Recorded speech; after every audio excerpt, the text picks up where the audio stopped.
In 3, 2, 1. Craig Lawrence, how are you? I am very well, thanks. And how are you, Evan? I'm doing well. Thank you so much for coming on. We really appreciate it. Thanks for having me. So there's a bunch of things that we could talk about. You have been a part of many people's lives just in a few of the hats that you wear. But I would love to know, are you from Butler? I am not from Butler. Okay, where are you from?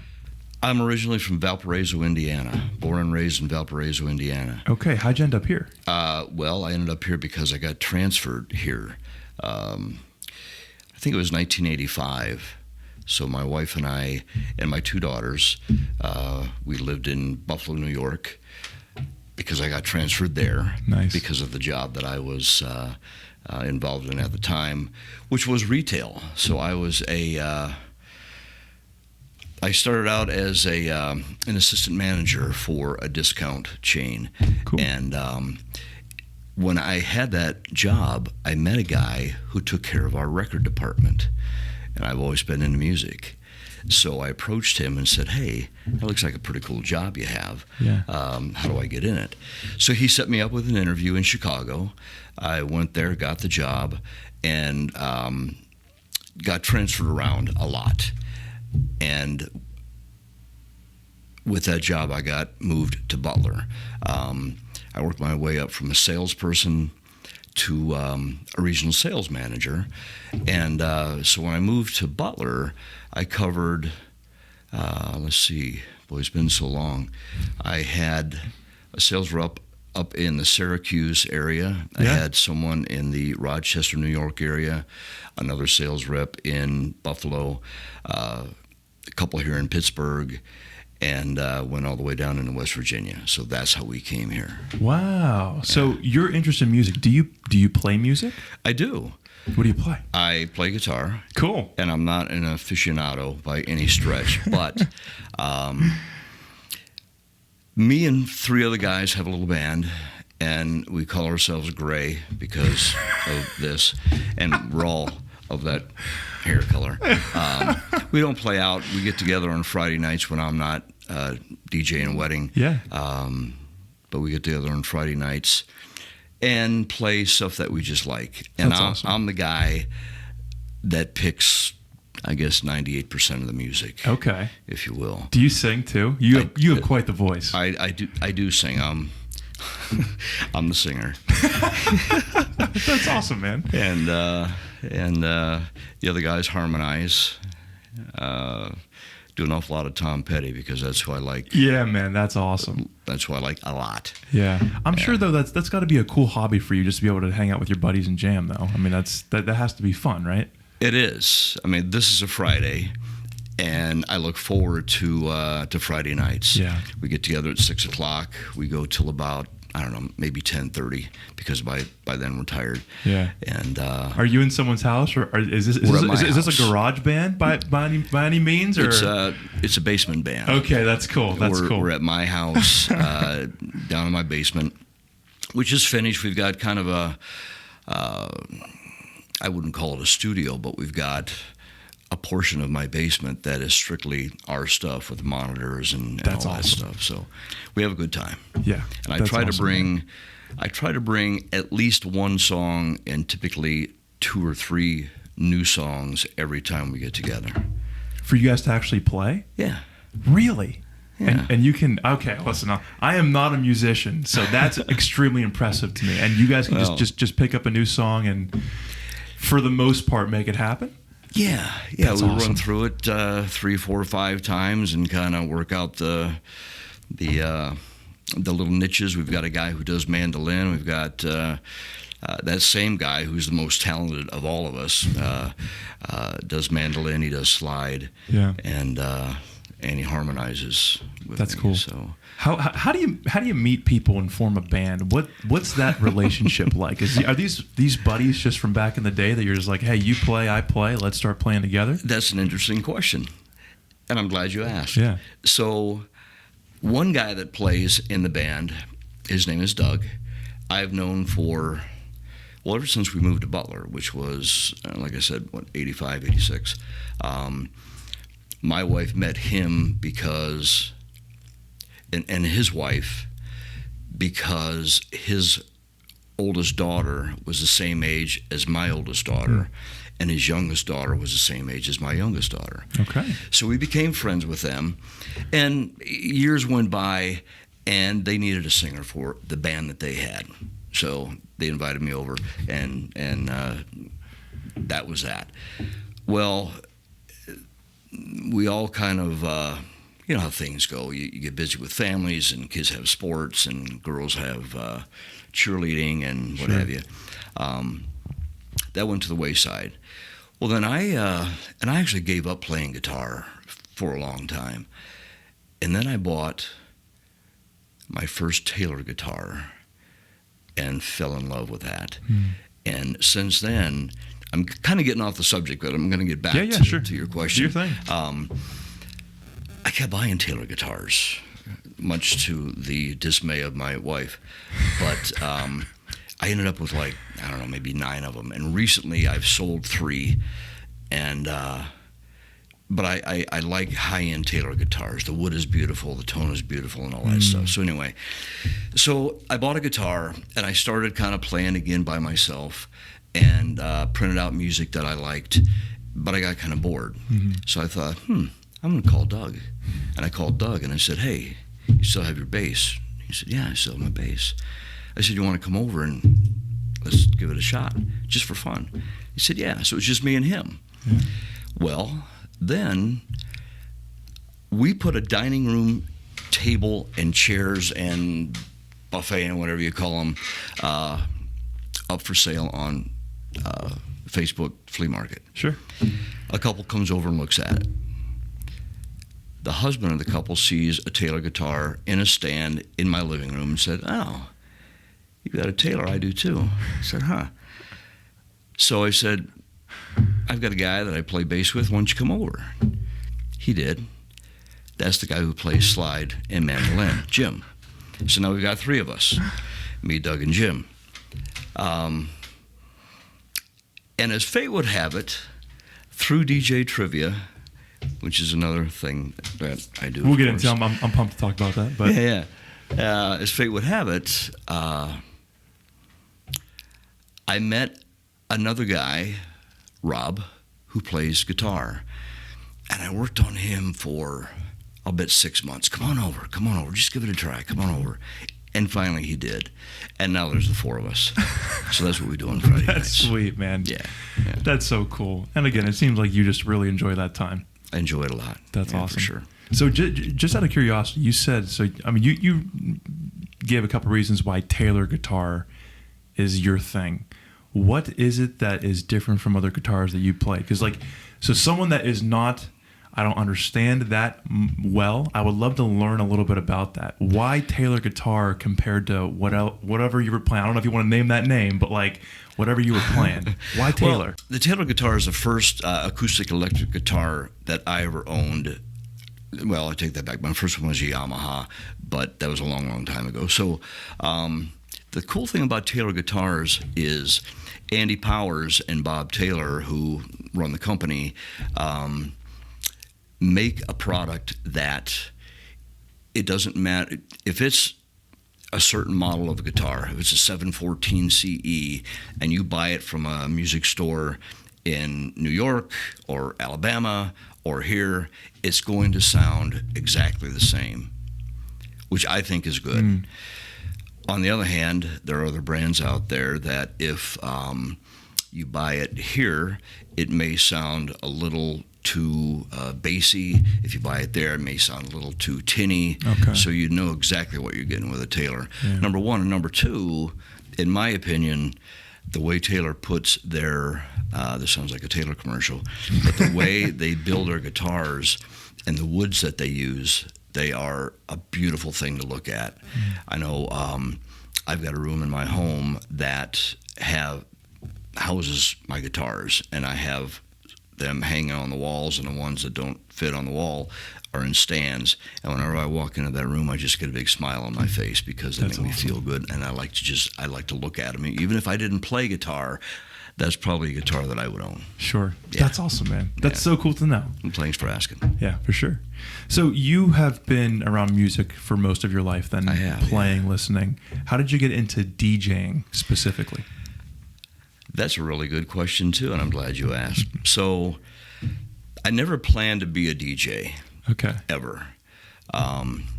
I've always loved music ever since I was a teenager. I could probably tell you the first album I ever bought might have been by the Yardbirds, I think, probably. But anyway, to get back to your question, so years and years and years ago, my wife and I, along with a couple other couples, used to throw parties. Not house parties, but we would rent a facility. And that facility, 9 times out of 10, was the Meridian Vets Club. Yeah. It was cheap. Everybody knew where it was. Yeah. And so I was always the DJ. And I'll tell you why I was always the DJ.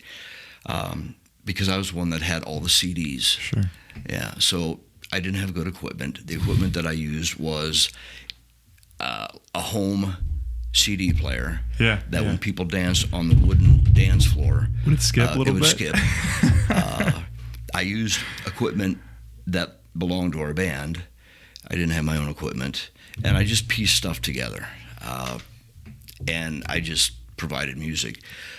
But a lot of people came up to me and said, "Hey, Craig, that was great the way you seamed everything together and you kept everybody on the dance floor. How'd you learn that?" And I said, "Oh, I didn't learn. I just did it."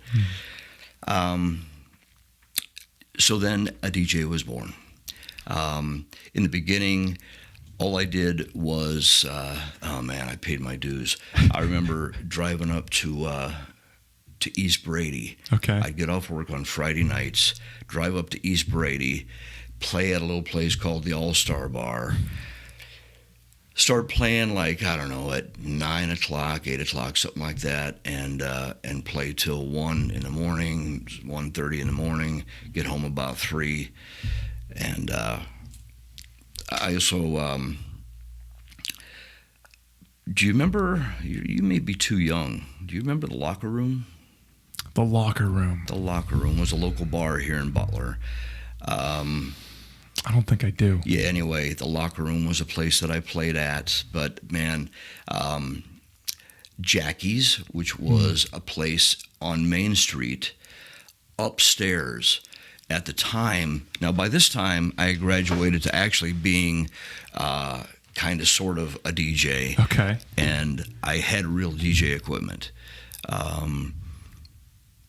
I remember going to Hollywood Music in McKees Rocks, because it's the only place I knew about, and just walking in and telling the sales guy, "Hey, I need some DJ equipment." So whatever he told me to buy, I did. Right. I didn't spend a lot of money, but whatever he told me to buy, I did. Sure. And so at the time, the equipment was really, really heavy.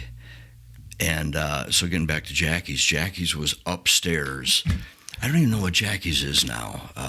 But anyway, kind of in the middle of the Main Street. And I played upstairs in the bar. And, man, I had to have people help me drag my equipment. Because you'd park in the back parking lot and you'd drag this stuff up. And the stuff weighed so much. And I carried my stuff. When I became a wedding DJ, I carried my equipment in a 6x12 cargo trailer hooked up behind my vehicle. So sometimes it'd be hard to get into places. Right. I had to learn how to back it up because I'd never backed up a trailer before. I mean, it was kind of like learn as you go. It's not simple, yeah. Yeah. And then equipment got to the point where it is now, where I've got a Chrysler Pacifica, stow and go seats, everything fits in with room to spare. That's awesome, so, man. Was that the question you asked me? Sure, it certainly was. Well, so I'd love to know. So you went from DJing bars. How did you transition into weddings? And what was that? Just someone asking you? Yeah. Okay. Yeah. I kind of knew I would like to be a wedding DJ, but honestly, hate to say it on the air, I was kind of afraid. Why is that? Well, I didn't know I had never done a wedding, number one. I hadn't practiced for a wedding. I didn't really know how a wedding would unfold. Sure. You know, like what comes first, what comes second, Sure. and all this and that. Well, I'll never forget this either. So a good friend of mine, Georgie, who at the time was the banquet manager at the Days Inn, Yeah. Cool. called me. And she's like, "Hey, Craig, we've got a wedding coming up here. The girl's DJ passed away." So that was a terrible thing. Right. The bride had gone to college in Clarion, and she met her DJ in a bar, young guy, but apparently something with his heart, I don't know. But anyway, so Georgie calls me, and I said, "Sure, I'll do it." And in the back of my mind, I'm like, oh my God, I just said yes. But that was my first wedding. So I went into it, I did some research, I went into it, and everybody had a great time, and from there it just built. And I started doing weddings little by little, and they started building, and I got a reputation. My name got out there, and up to 44, 45 weddings a year, sometimes 50, Wow. doing Fridays, Saturdays, and Sundays. But that's slowed down now. Sure. Sure. And In your opinion, what are some of the elements that a wedding DJ needs to have? Are there certain songs you need to play? Are there certain things that you need to add into what you do to make it enjoyable? yeah, I think, what I tell a potential client when I speak with them on the phone is, I'm going to take care of your wedding as a coordinator would. So, you want to look for somebody. I think anybody pretty much could buy equipment and go out and play songs. But, you've got to have the personality. You've got to have the organizational Sure. skills. You have to know how to read the crowd. In the beginning, and even now, you have to know how to read the crowd. And as far as music goes, I've learned that wedding reception music is pretty much wedding reception music, if you will. Sure. Maybe not the best thing to say, but it's true. Because I'm always thinking about what can I throw in to be different? What can I do this? And what can I do? But when I open up the dance floor and I make it a point to let everyone know that guest requests are more than welcome, they always come up and ask for the exact same songs. Oh, yeah? Yeah. In fact, there was a point in my illustrious career when I said to myself, hey, I'm never going to play old-time rock and roll again because I'm so sick and tired of hearing old-time rock and roll. I played it so many times. I never want to hear it again. And lo and behold, the next weekend, Aunt Gertrude comes up and says, aren't you going to play old-time rock and roll? So at that point, I decided that's not such a good idea. Sure. Just out of curiosity, has that song now become "Hey Yeah" by Outkast? Is that now like the? Are you kidding me with this? One more time? Are you kidding? Yeah, that one. There's a lot of them. In my software, you can see how many times a song has been played. Yeah. Well, Cupid Shuffle and Cha Cha Slide. Oh yeah. They're in the 400s. Right. So yeah, that's wild, man. So it's interesting as you kind of talk about how you got into DJing. Are there DJ apprenticeships, or is it really just putting yourself out there, booking gigs, or going to bars and just saying, "Hey, I'm willing to play if you'll have me"? I've got a good friend up in Clarion. His name is Jamie, and he's got a really, really great DJ company. He used to be a multi-operator, so he had a lot of guys working for him. Sure. And then he decided along the way that he'd rather just be a single op, like most of us are. But I know that he recently took a young guy under his wing and made him his apprentice. So to answer your question, yeah, it does happen. In my case, it didn't. I just kind of learned as I went and did research. And back then, you got to figure in the 90s, in the late 90s, you couldn't, if you didn't have a song, you couldn't just download it. You couldn't go to Amazon. You couldn't go to YouTube and download and buy the song. I had to go to National Record Mart or Camelot Music at the mall. And if a bride wanted a particular song that I didn't have, I'd have to buy a $19 CD and add it to my already heavy case that I carried them in, just for that song. So things are so much easier now. Is that the biggest change that's happened in DJing? Is how the actual music gets distributed? Or I think so. Okay, so what other large changes have you seen in the industry in the past 20 years? I would say that, honestly. Yeah. I mean, besides the obvious thing that equipment's gotten easier to tote and heavier and easier to use. My goodness, you've got Bluetooth if you want it. Right. You've got powered speakers, which takes me back to, in my original equipment consisted of a lot of things, but two of the things that were the heaviest thing in my equipment, the heaviest two things, were my amps. I had one to run the subs and one to run the tops, and each one probably weighed, without exaggerating, 60 pounds. That you're lugging upstairs. Yeah, lugging upstairs, no kidding. Along with those big 18-inch fuzzy black subs that they don't make anymore, thank goodness. But equipment's evolved so tremendously, but being able to just grab a song at the drop of a hat is awesome. Yeah, that's cool, man. Made a big change. That's awesome. So you DJ at bars, then you go to weddings. I'd love to get to talk about some DJ trivia. The great logo on your shirt here. I'd love to hear. Really, let's start with this. Is DJ trivia, is this a well-known thing, or is this something that you started to come up with? I certainly did not come up with it. I wish I had. DJ trivia has actually been around for about 20 years, a little over 20 years, developed by the man who owns the company, Mark Wilkins. He lives out in Georgia. And it started out very small, and then he started participating in shows around the country that were geared towards DJs, and the big ones being in Vegas. And as years went on, it grew and it grew. So how I got involved is my wife and I took a cruise back in, 2013. It was sponsored by Mobile Beat. So Mobile Beat is the company that is geared towards people in the entertainment industry. Sure. And on the cruise, it was a business expense, so that was great. Nice. It was a business cruise, although she lounged on the deck and drank whatever drink she was in. She had in her hand at the time. I was going to the seminars and things.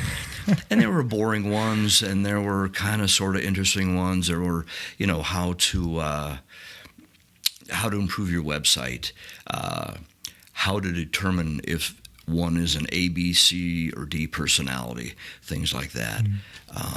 But the one that really caught my eye was DJ trivia. So Dave, who lives out in Michigan, who became Mark's partner in business eventually, conducted the seminar, and he and I talked for a while. And as fate would have it, at dinner every single night for the entire cruise, I sat next to Dave. Yeah. And so we got to know each other, and I said, hey, this is something I want to do. And my wife, being the go-getter that she is, pushed me because I really wasn't sure. But she said, Craig, you can do this. So I did. So I bought into it. And the way DJ Trivia works is you purchase a county. So I purchased Butler County, I guess, I don't know, late 2013, early 2014. And wasn't sure how it would go because nobody around here knew trivia. Everybody and their brother, every bar in Butler did karaoke. Sure. And I can remember going to bars and trying to talk with the manager or whoever I needed to speak with to get trivia in. And they'd be like, we got karaoke. We don't need trivia. So, okay. So. Little did they know. Little did they know. One night, myself, a good friend of mine, Tom, and my nephew, Will, are out for dinner and a few drinks at the Runway, which is now closed. It became something else, and now it's Cervantes. But we're just having dinner. And Dina, the manager, came to our table, asked if everything's okay. And my doggone nephew, Will, looks up and says, "Hey, you want to try trivia?" And she said, "Sure, tell me more." So I was like, all right, I'll tell you about it. And that was my very first venue, the Runway. Wow. And it was amazing to me that that this product that I was representing here in Butler could bring in 30 and then 40 and then 45 and then 50 and then 60 people. And it's just grown. It's grown.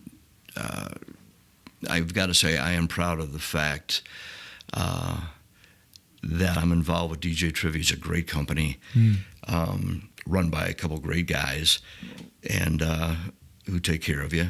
And I'm proud of the fact that I've gotten the venues that I have. Yeah. And not only from a business aspect, but also a personal aspect, because I've become friends not only with the people that work in the venues and the people that run the venues, but the players. Yeah. I can tell you that honestly, I probably know every one of their first names. Yeah. And we've gotten to know each other on a real personal level. So now COVID, of course, has taken its toll, but Sure. But I don't want to dwell on that because we're not the only ones. Sure. In fact, I just said I don't want to dwell on it, but I will say that even though the whole COVID thing really took a toll on my trivia business, and I went from 30 venues down to 0, then as things started to open up and are still opening up, I'm getting back on track slowly but surely. That's great. So I'm fortunate because out in California, again, this is a nationwide company. Yeah. Started out, like I said, with those two guys, and then they call us affiliates. More and more affiliates came on. I got on board probably maybe on the 14th or 15th affiliate. And there's like 60 of us now. Wow, so it's a nationwide company. And growing. Yeah, and growing. We've got our own Facebook page that's just for us. And I feel bad for the guys like out in California. They have no idea when they're going to get going again. So I'm fortunate in that aspect. Yeah. I'm so glad. 'Cause I've seen it firsthand how what you do. So for us, it was Applebee's on Thursdays for years was kind of our spot with you. But I've seen how it does bring people together. What do you believe DJ Trivia does, or why is it so successful in your opinion? Well, there's several reasons. There are other trivia companies out there, and I'm not going to diss them, but what makes us different than other trivia companies is the fact that, number one, it's a family-owned and family-oriented business.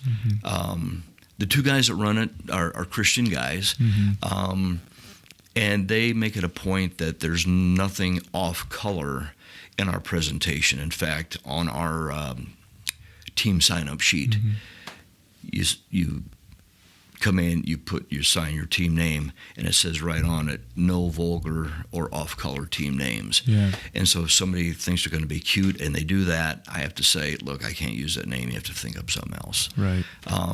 So that's one reason. Another reason is we're the only trivia company out there that has not only a live host, but the questions and answers and scores come up on the screen. Yeah. With other trivia companies, the question has to be asked several times over because maybe the bar is loud and people didn't hear, and hey, can you say that again? If they didn't hear the host, they can look on the screen and there it is, Right. in black, in living color, not black and white, living color. And our business is real personable. Yeah.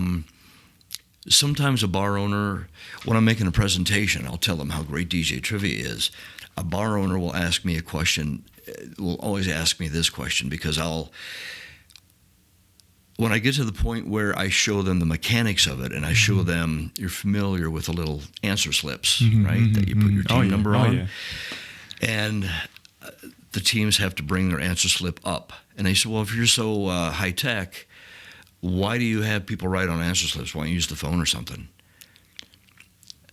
And I say there's a real good reason for that, because it makes it more personable.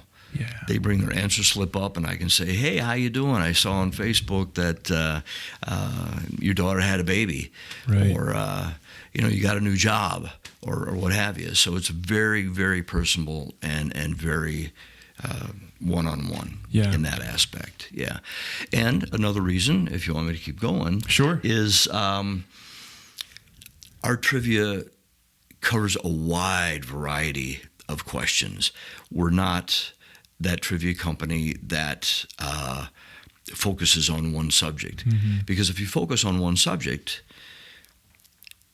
and you're not good at that subject, either A, you're not going to play, or B, if you are playing, you're going to get frustrated because you're not winning and you're going to leave early. We want our bar's patrons to stay in that bar for as long as the game is going on. Sure. And therefore, we've got every category you can think of, movies, music, sports, geography, history, presidents, flags, science, you name it. So it's very well-rounded, and almost anybody can win. Yeah.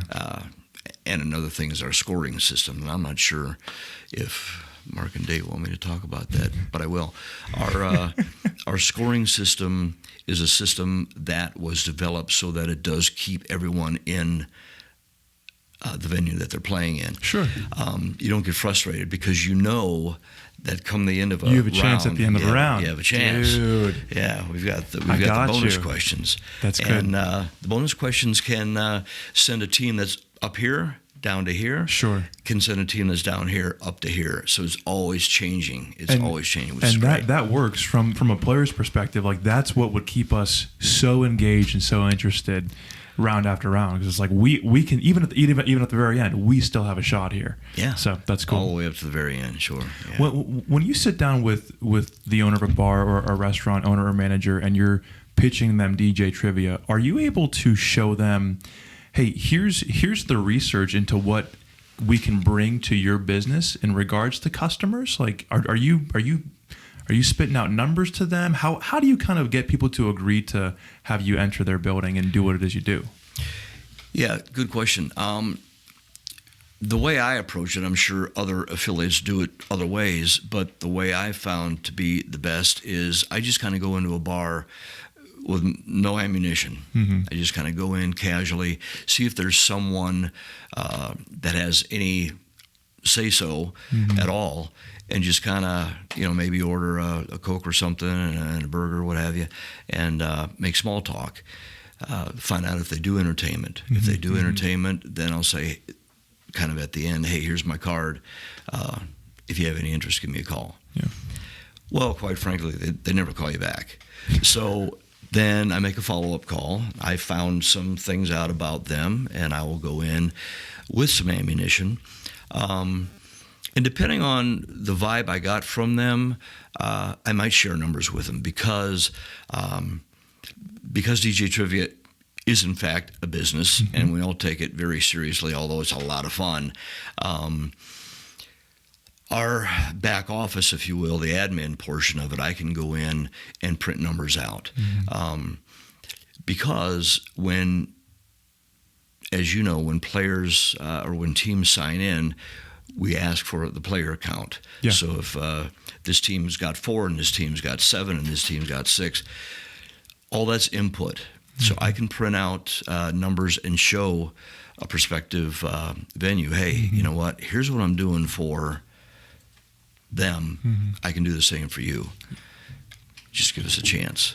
When we would play on Thursday nights, I'm talking, there would eventually just be a wait because every table was booked. You probably had half the tables in the entire restaurant playing trivia at the time. Mm-hmm. I mean, dude, it would just be rocking and rolling. It was pretty wild. Yeah, there were times when it was a little overwhelming. We would bring 130, 140 people in, and it was just a little. I think it may have been too much for the servers and all, but still a good time. Sure, certainly. But you've got to. There's that happy medium. Sure. Yeah. Yeah. As you know from playing trivia, we also, it's not just a matter of playing trivia once a week. The teams that score high go into playoffs. That's right. The playoffs go into a grand championship. Yeah. Which everybody loves. Yeah. But of course, with COVID, we haven't been able to do that. So we have not had a league since the last one back in January. Yeah. And I think the league play keeps a lot of players playing because they really like that. Mm-hmm. But I found in the few venues that I have opened up, we're good every night, number-wise. So it's not only the league, it's just they like to get out and have fun. Yeah. And that's what we're all about. But before COVID, were you running, 3 or 4 weeknights throughout the Butler area? Were you doing every night you had a DJ trivia at a certain location? Yeah, trivia purposely runs Monday, Tuesday, Wednesday, and Thursday. Okay.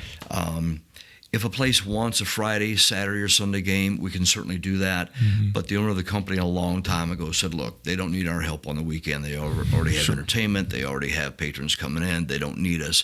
Let's help them on a day that they need to bring more people in. Mm-hmm. Therefore, Monday through Thursday. And yeah, I was doing Monday through Thursday, and I hate to keep saying pre-COVID, but pre-COVID, there were 31 venues around Butler County, doing I think 29 weekly games, doing about a half dozen bi-weekly games, and one Friday night game. Mm-hmm. At a venue over in Cranberry. Okay. Yeah.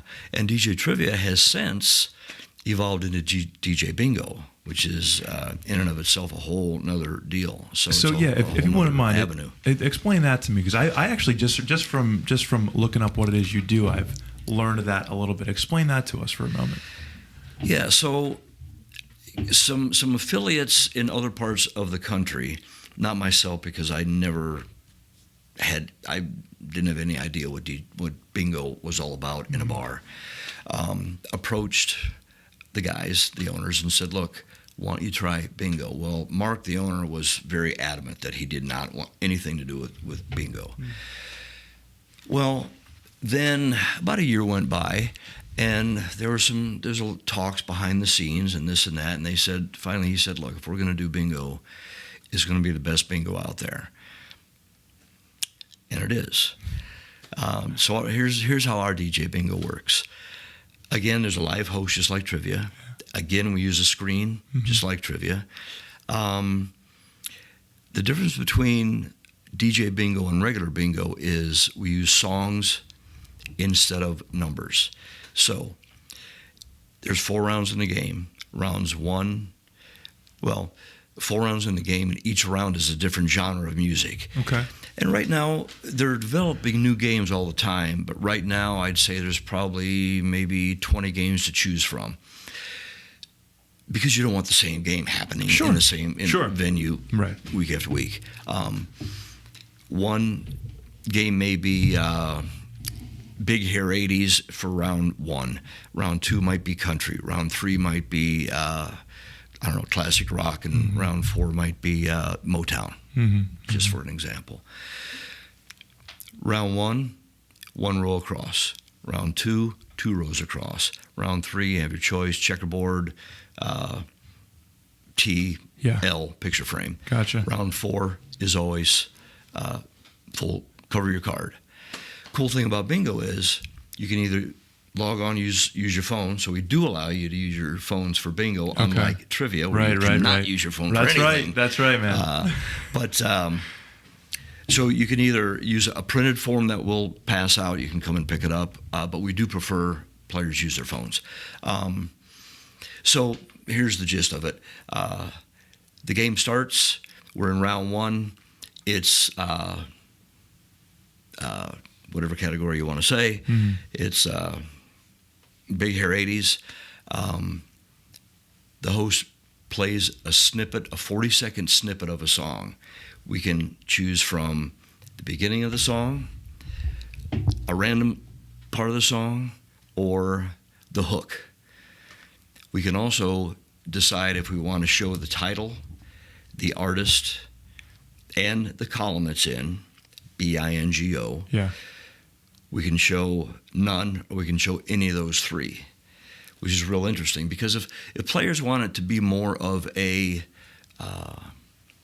music trivia, we're not going to show the artist, and we're not going to show the title. Sure. Maybe we'll show you the column. Maybe we won't show you anything. Sure. But if players are just playing casually and they don't really know that much about music, mm-hmm. then we'll show the title, artist, and column. So it's really, really versatile. So that 40-second snippet plays. As the 40-second snippet is running down, now is when the information comes up. So the title, artist, and column, for example, are going to show up.